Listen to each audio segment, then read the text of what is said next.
My name is Elizabeth Davis, and my presentation is over behavioral perspective. Our book defines behavioral perspective as the approach that suggests that the keys to understanding development are observable behavior and outside stimuli in the environment. John B. Watson was considered to be one of the first American psychologists to advocate behavioral approach. He believed that if you could control the environment, you could produce any type of behavior. One of his most famous quotes was, "Give me a dozen healthy infants, well-formed, and my own specified world to bring them up in, and I'll guarantee to take any one at random and train him to become any type of specialist I might select. Doctor, lawyer, artist, merchant chief, and yes, even beggarman and thief, regardless of his talents, tendencies, or abilities." He was also most known for his Little Albert experiment.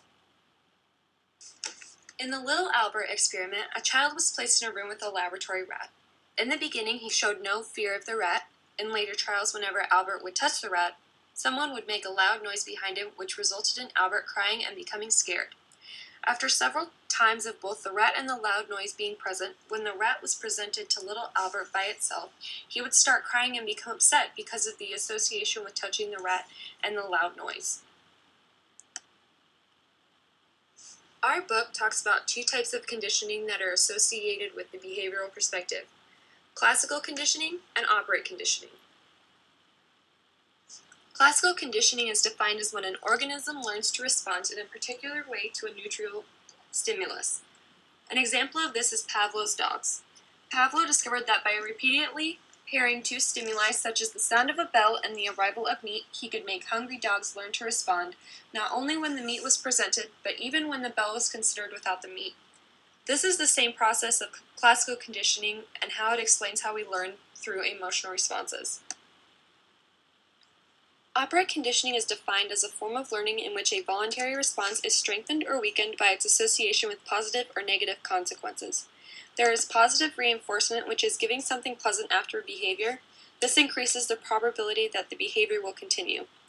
Negative reinforcement, which is taking away something unpleasant as a result of the behavior that is acceptable.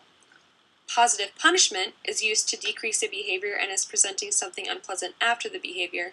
And negative punishment is also used to decrease a behavior and is removing something pleasant after the behavior.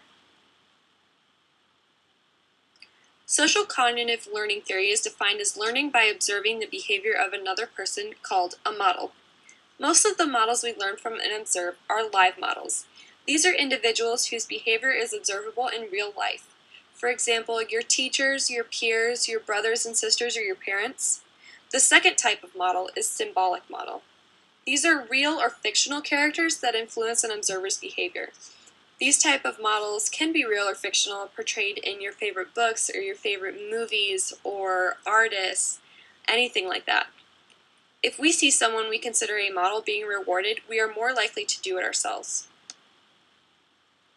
Research using the behavioral perspective has made significant contributions, from helping with education with those with mental disabilities to helping develop procedures for curbing aggression.